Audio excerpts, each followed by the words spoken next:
Hey friends, thanks for joining me today. I have a mix of newer fragrances on the market, one brand new release, actually a couple of new releases, and some that are maybe a little bit older or they've made the rounds on YouTube and no one's checking for them anymore, but I finally had a chance to get my nose on them and wanted to share my thoughts with you. The first was a successful blind buy for me, and that is Valentino Donna Born in Roma, the Gold. I do enjoy the bottles on these. Yes, they are all the same with the studded design and different colors, and some have an ombre effect. I can't tell you why I was drawn to this to the point where I went ahead and blind bought it, or if I was just having a wild hair one night. But I can tell you that this is a win for me. I've had the chance to wear this full day one time, and I also wore it overnight another time. So I've tested it twice at this point. The primary accords, Italian Mandarin Essence, Golden Gardenia Accord, and Solar Cocoa Accord. Now, if you look on Fragrantica, it's going to tell you that, I forget what the top note that it says on Fragrantica, and then it says gardenia and coconut. It's a little bit more complicated than that. I will say I have seen a number of reviews on this, and there are, as always, I don't even know why I say this because it's the case for every new release. Some people love it, some people hate it. This is a pretty strong, into love territory for me. Let me first say that this performed very, very well. I sprayed it on in the morning and it was probably 8 or 9 at night and I was still catching nice whiffs of this fragrance. I'm taking it to be inspired by the golden hour, like when the sun is setting and you look really nice in pictures because you have that golden glow from the sun just shining on you. Y'all, this I have put with my tropical floral fragrance collection because it reminds me of summer. This is going to be one that can be worn all winter because it's nice and strong and projecting. It's a very sort of robust fragrance, powerful. And for me, it has a nice, warm, white floral touch to it. And the coconut for me comes across as creamy and sweet and a little tropical. It's kind of like a mix between tropical garden and tropical coconut creaminess, some sort of mix of that for me. And I do get some brightness, some freshness, some uplifting sort of tones to it. That is what I imagine the Mandarin Essence lends to this. This is beautiful. It's very comforting and ladylike and uplifting and fresh all at the same time. It has a little bit of a mature vibe to it, and I would say some might even perceive sort of gourmand touches in this fragrance. There's a sweetness, like a voluptuous sweetness to this fragrance that I personally really enjoy. I think the floral tones in here may be off-putting for people that don't get along with gardenia. I happen to love gardenia and magnolia and tuberose and all of those big powerhouse white floral. It's one that I ended up craving after I tried it because of that combination of like sweet thickness and floral femininity. It's kind of addictive. So this gets a big thumbs up for me. Sadly, this is limited edition. I don't typically love to buy limited edition fragrances because people will have a hard time getting a hold of them later on, like happened with the Pink PP. What a stupid name for a fragrance. Pink PP. Who thought of that? Did they not realize the English speaking audience would have a time with that name? But so it only comes in this one big size, 100 mils, and it's, I think, $165. For me, worth every single penny. Of course, you can get discounts. And if you use Rakuten, are y'all using Rakuten? This isn't a commercial for Rakuten because I am not sponsored. It is a browser that I put onto my web browser. Like it's attached, what am I saying? Excuse me, it's an extension that I put onto my web browser, and sites that work with Rakuten, when I go to them, like I'm looking at the Ulta site right now, and today, the day that I'm filming, you can get 4% cash back. Sometimes it's up to 20%. And when you get the 20% combined with actual site sales, you can get a pretty decent chunk off of a fragrance. Moving along. Big thumbs up for this. I think it's beautiful for my floral lovers, my tropical fragrance lovers. This is a win. Also got a new travel spray of the Prada Paradox. Why does it have to be a tongue twister? Virtual flower. And went through a good deal of this trying to test this out. I really do like the original Prada Paradox and the Intense. They're both really nice. For me, those are floral, deeply floral with a touch of citrus, and they both have this nice ambery, vanillic, like warm, comforting base to them. And they're feminine. They're feminine and sensual to me. This one I think is heavier on the citrus, and it's heavier on like a sharp citrus. I believe it's bergamot and neroli that are the couple of citrus notes that are featured. And listen, Go with the original, my opinion. Go with the original or go with the Intense if you're looking for a warm floral with a nice citrusy touch. I found this to be sort of my opinion, like an unnecessary flanker. I don't know that it adds anything special to the lineup. I guess if you're someone that really appreciates those sort of more like slightly astringent, sharper citrusy notes, if that appeals to you, perhaps checks. I need like a reset on my vocabulary and words today. Perhaps check this out. I will pass this along to someone who's interested in trying this, but I don't think I'm interested in a bottle of this right now. I guess I should say too, the reason that I'm not interested in a bottle of the original or the Intense is because of the bottle itself. I don't love that it sits on its side.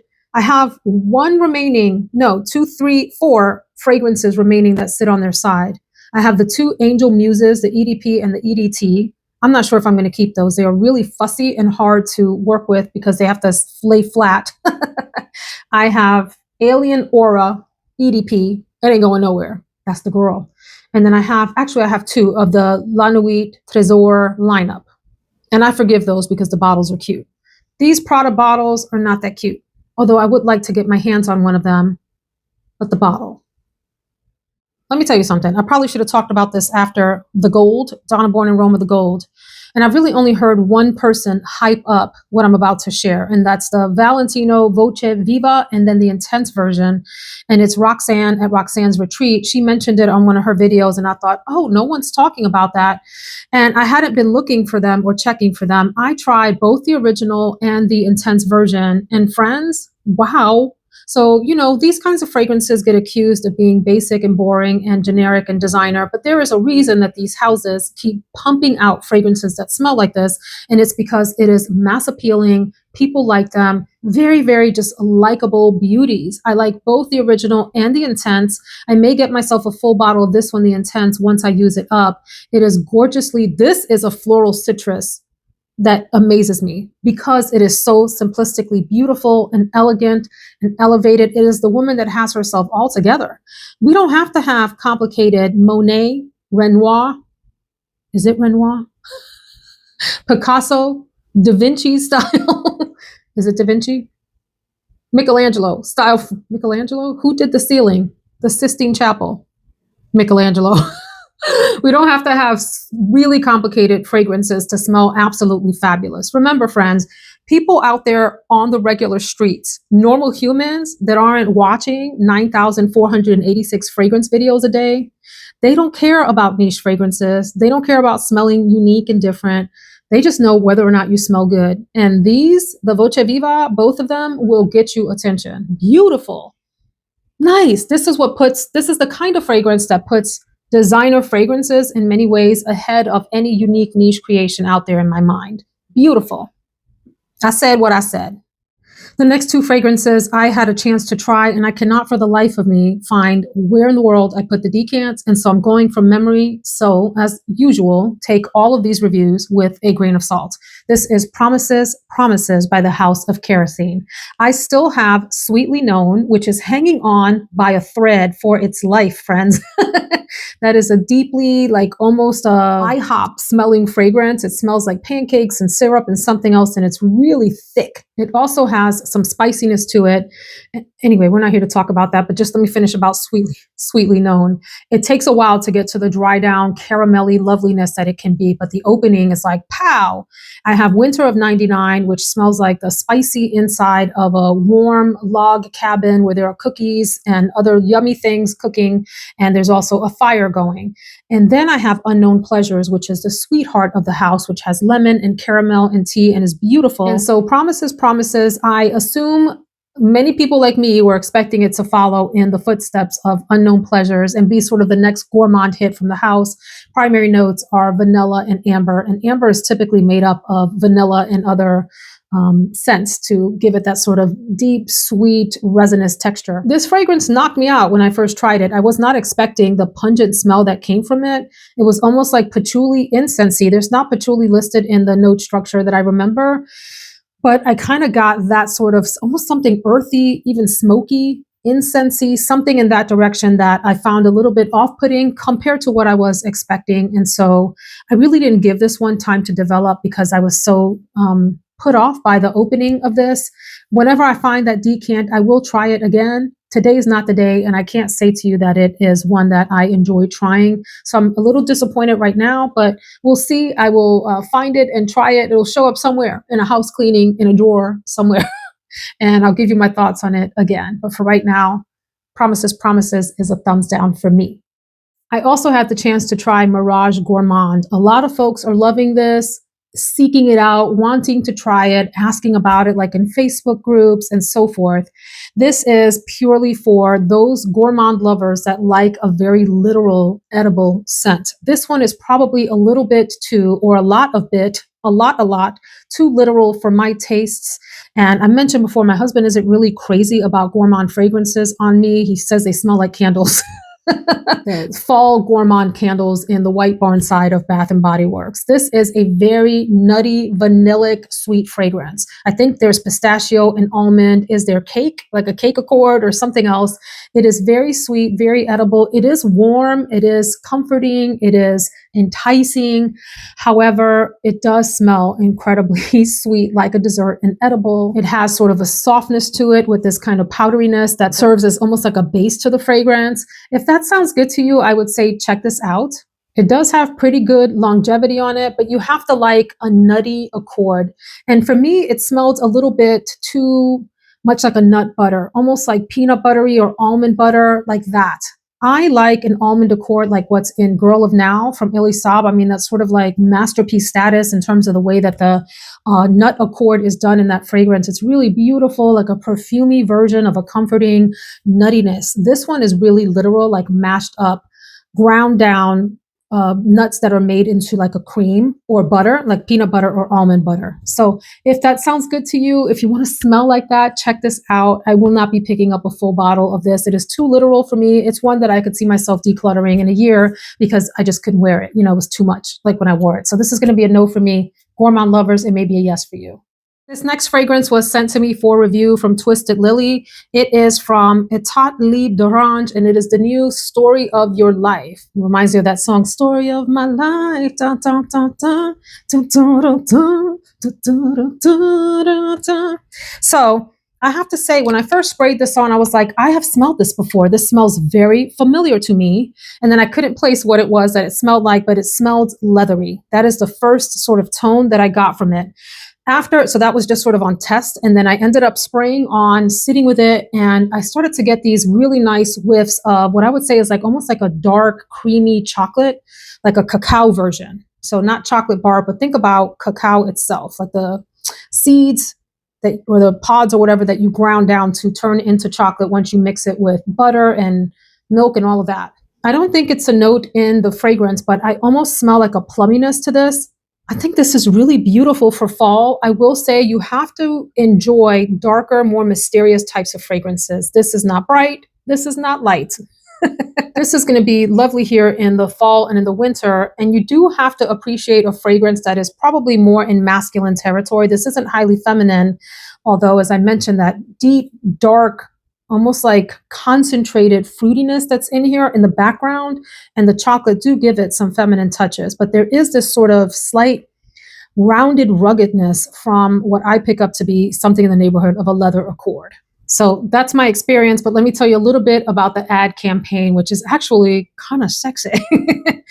It talks about the mood being one that evokes past lives, the sensuality of skin meeting skin. So I think it's supposed to give you sort of like a bit of a carnal experience. Mornings tangled in sheets, the scent of warm brioche at dawn, and the aching desire for love's intoxicating pull.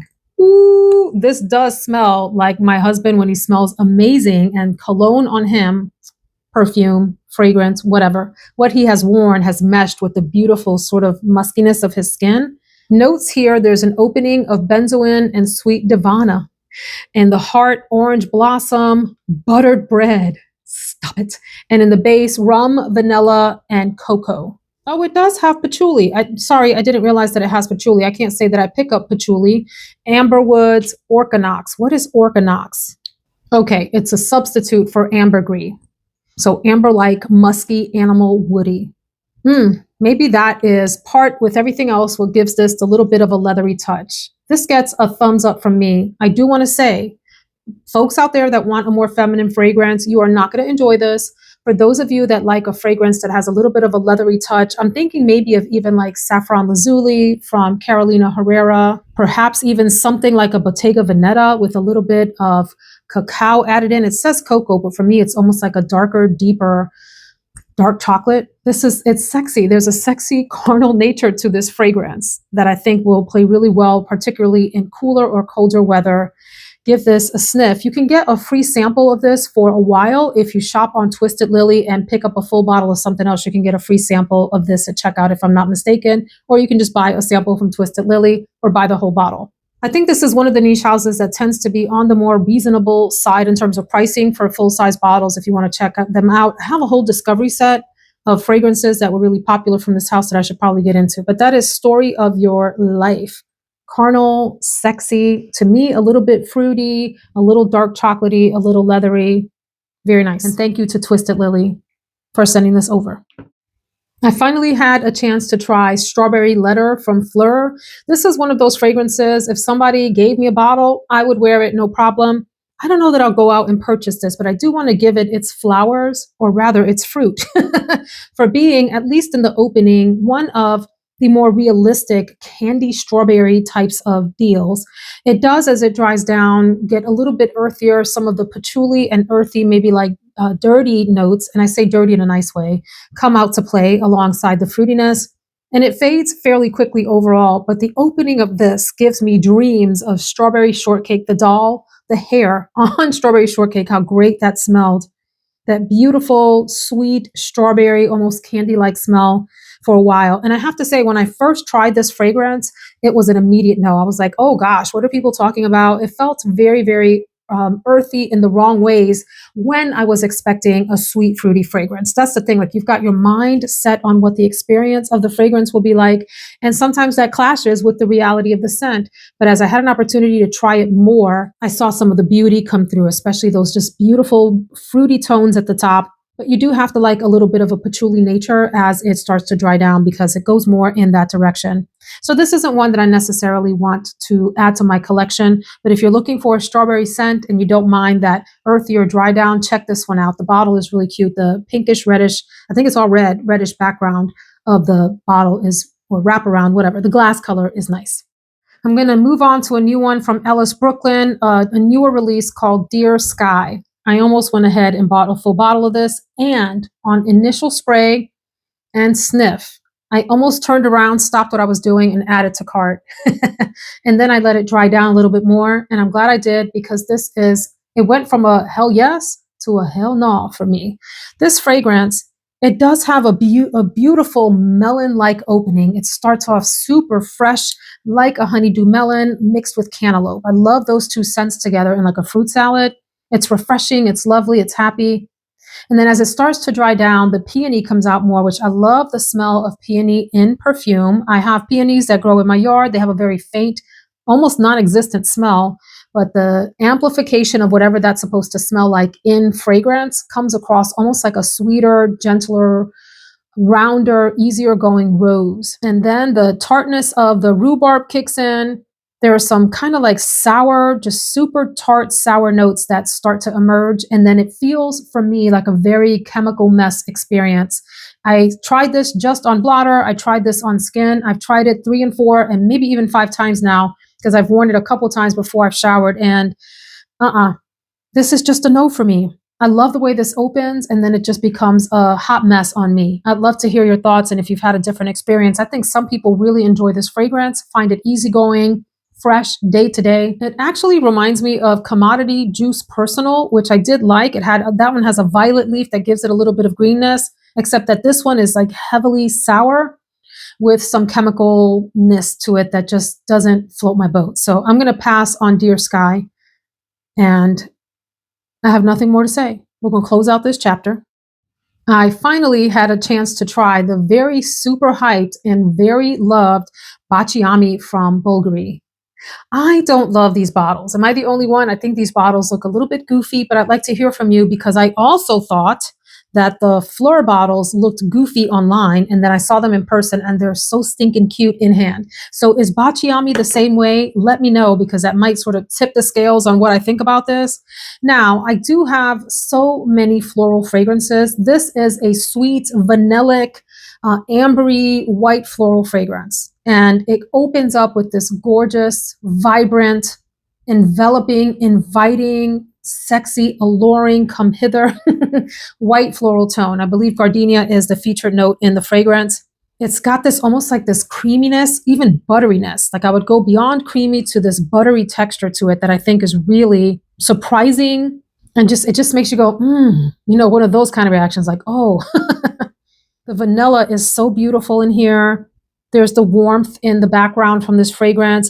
The white floral for me, as I wore this, faded a little bit and it became more a vanillic, ambery fragrance. And it had a little bit of nuttiness even. Does anybody else pick that up? I haven't heard anyone say that. Like an almost like an almondiness, or maybe even in the pistachio direction as it settles down. And it's just like a faint ghost of that sort of wafts through the composition. I do think that this is beautiful, delightful. I can see how in the air this has the most amazing sillage. Although it is not alike, it reminds me in an odd way of 100 Silent Ways from Nishane. They're different fragrances and they don't have similar accords except for having some florals, vanillic touches, but there's something about like the softness and compelling nature of 100 Silent Ways, the sort of easygoing edges of it, or rather that it doesn't have any edges. It's just round and smooth. Baciami reminds me of that, except I would swap out whatever sort of powdery, sandalwoody tones you have in 100 Silent Ways with a more sort of thick amber tone and a warm amber tone in Baciami. So this gets a big thumbs up from me, and I want to hear from you all about that bottle.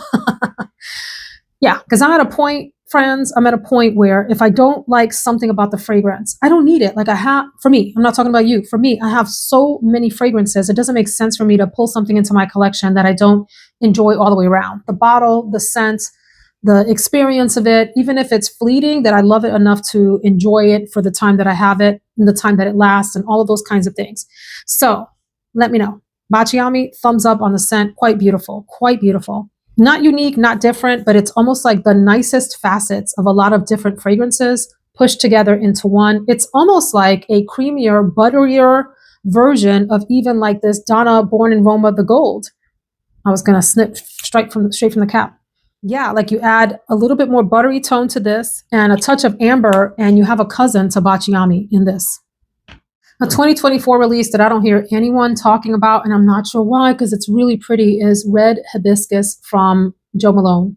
This is hibiscus, and it's got, I think, orchid and vanilla. It's a floral vanilla fragrance, very similar to Baciami in terms of like the base of them, but this one has some spicy tones like ginger and cardamom, and I think a couple of other spices like that are add some brightness and uplifting nature to this fragrance. It is very feminine, very pretty.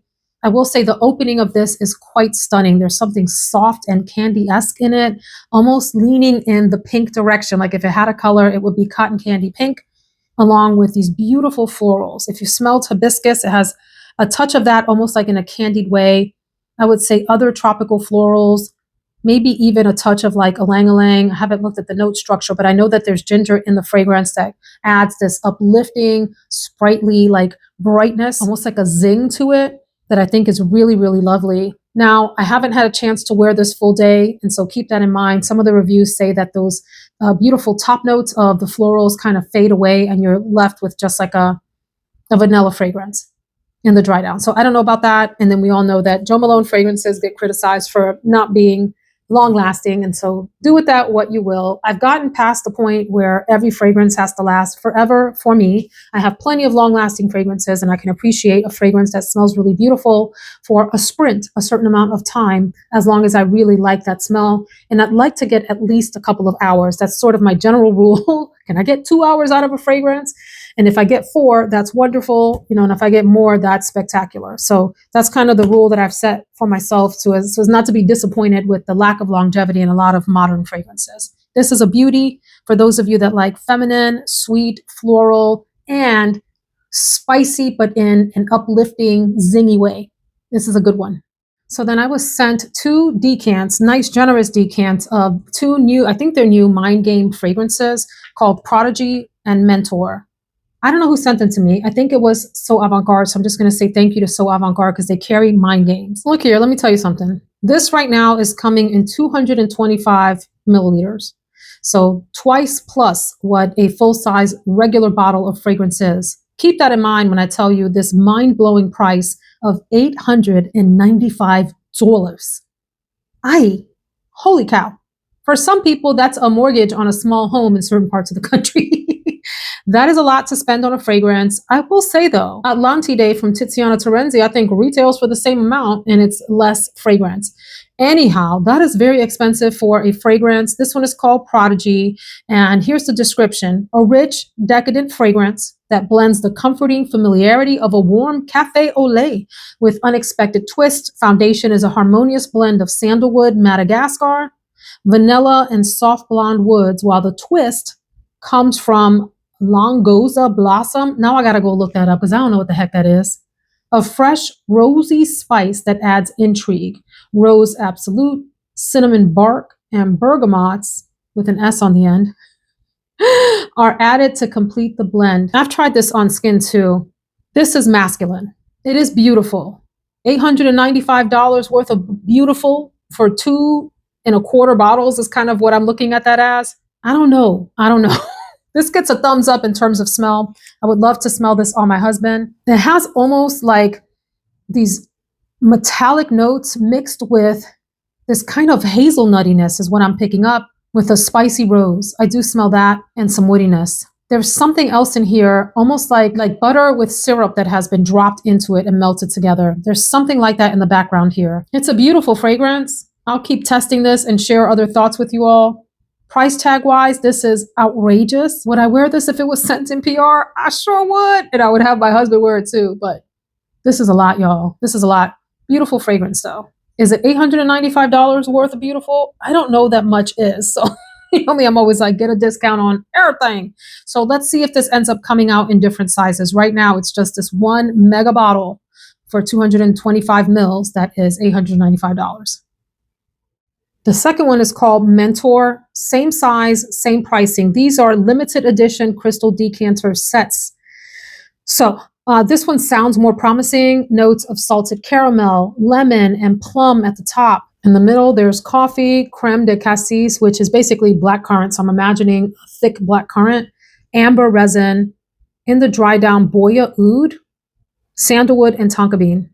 So I'm expecting something really gourmand with some deep touches, some resinous nature. And right now, I'm just not picking up a whole lot of anything distinct that I can share with you. Definitely deep, dark, and fruity, resinous. This is one I'd have to test on skin. So I just want to share that this is out there for those of you that want to try this out. ScentSplit is doing decants of both Prodigy and Mentor right now. So I would say try there first and see what you think. And if y'all are crazy enough to pay the whole price for this, come on over and tell us in this video after you try it what your thoughts are. Both, I can tell, have nice quality ingredients. I think I like Prodigy more than Mentor only because there are more recognizable tones in here and it's really interesting with, like I said, that sort of metallic nature to it. I don't know that anyone else would pick it up or describe it that way. Metallic, nutty nature. Kind of interesting and different. Mentor is more fruity, deep, dark, almost like gothic, fruity, resinous nature. Little oudie in the background. Really interesting, but I'm having a harder time sort of wrapping my mind around what I'm smelling here. So I will continue to try these out and let you all know. I'm going to round out this video with 3 reviews from the new Banana Republic Reserve Collection. Collezione Riservata. How was that pronunciation? These were sent to me for review by So Avant-Garde. I have a like, a love, and I don't think this one is for me. So we'll start off with the one that's been getting a lot of playtime, and that is Monday Rose. First of all, I do like the simplicity of these bottles. They are nice and hefty, and they all have their own color, depending on, I think, what the fragrance is trying to convey to you. I want to say there are maybe 2 or 3 others in this reserve line, but these are the 3 that were sent to me for review. So Monday Rose is a like. I give this a thumbs up. I personally happen to have a really nice, happy rose collection. And so it wouldn't be one that I would necessarily go out and seek for myself if you don't have rose in your collection, or if you're looking for a happy, everyday, easy to wear, very likable rose. Monday Rose may be the one for you. I love the simplistic nature of these bottles. It's been compared to Delina, and I can see that. It has a Delina-esque vibe to it. However, it doesn't have the sour tone that I get from the rhubarb in Delina that is off-putting for me in particular. And the reason that I haven't been able to purchase a full bottle of Delina, but you know, you never know what the future holds. But this one, I think, is really easy wearing. It's definitely rose. There's a nice bright citrusy set of notes at the top, grapefruit, bergamot. There's a lychee note that lends this beautiful brightness to the fragrance. As it dries down, you get a touch of woodiness, a little bit of muskiness, and I would say even like a tinge, like one drop. If you watch the Harry Potter movies, which I finally finished watching, I'm so proud of myself. You know, those movies came out a while ago and I finally finished them. They are amazing. But when they make the tinctures and they add just one drop of something, I would say one drop of earthiness in the deep dry down of this fragrance. But it opens up so bright, so fresh, so fun for a number of hours of wear. Really delightful. This gets a thumbs up as a strong like. Surprise love for me from this collection is this one called Orris Vanille. Now, if you look on good old Fragrantica, this has not gotten good reviews. And I am going to suspect that that is because there are ladies who purchased this thinking that it was going to smell feminine and maybe even a little gourmand because it has vanille in the title, and they were disappointed because it has a masculine touch. This is one that I think I will share with my husband, although I want to wear it as well because it is gorgeous. This is my favorite of the three. Some of the notes here that stand out: juniper at the top. Juniper is this very fresh, almost kind of sort of piney scent. If you don't know what juniper smells like at all, it has like piney touches to it. So it's just sort of bright and fresh and a little bit green, tiny bit aromatic. Lemon in the fragrance. There's apple. It says apple blossom, but I pick up a straight, freshly cut apple. And then there's a vanillic woodiness that has some butteriness to it in the base. This is so good. It is beautiful. It smells great on my husband's skin. It smells great on me. Beautiful here for fall. I would think of this as perhaps sexy, but in a fresh way. In a fresh fall-like way. That apple is really coming through for me in a beautiful way, but it's grounded by those other heavier, denser notes like your vanilla and sandalwood and all of that. And the Orris really shines here. This is beautiful, very soft and unisex, which is nice. So, and it does have, for me, it has some feminine touches, but I think most ladies who try this will find this to be unisex, leaning masculine. So know that, but this is the winner of the three for me. And so the last one, while a nice fragrance, I think has been done so much before. I smelled this and immediately thought, I've definitely smelled this before. It's kind of, the name is deceiving and it comes across to me as a fruit chuli, like a typical fruit chuli fragrance. This is Morning Jasmine. I don't smell any jasmine. I have smelled jasmine early in the morning and it's actually quite beautiful. I get none of that in this fragrance. For me, this smells like a floral perfume that has fruity touches with a patchouli base to it. In fact, it smells almost like the same base as strawberry leather from Flur. Is that what it's called? Strawberry leather, not leather. It smells like strawberry leather, the same kind of sort of earthy patchouli type of base that has with some woodiness. But laid over that are white florals and like a generic sort of fruity accord, almost like Jolly Rancher in nature.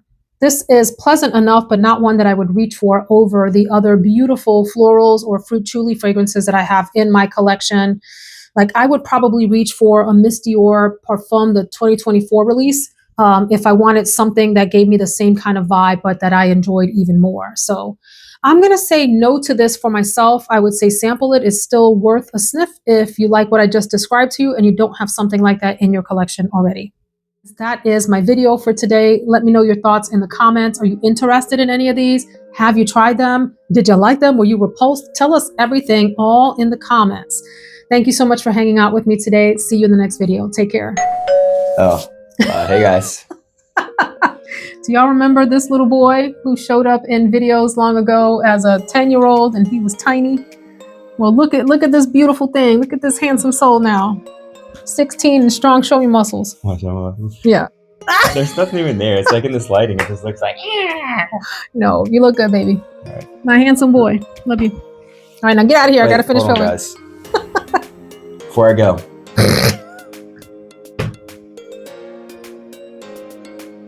I can't smell this. What? It's super strong. This is not strong at all. Smell this one. You're not gonna like it. Oh.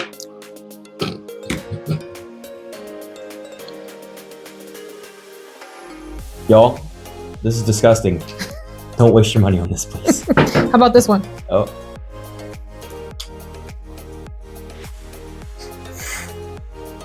How can you even smell these? It's like you just Smell from there, the nozzle.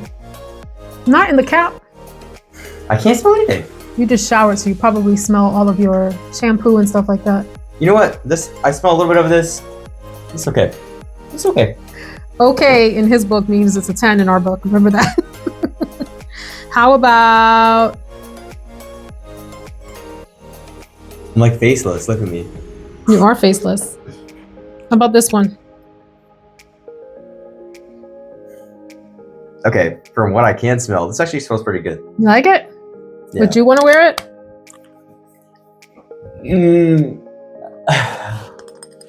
ASMR. Maybe. Okay, boo. Thanks for visiting. Yeah, farewell. Mommy loves you. Have fun making your videos. I will. Bye, boo. Don't eat crap. We're going to have dinner a little bit later. Crazy.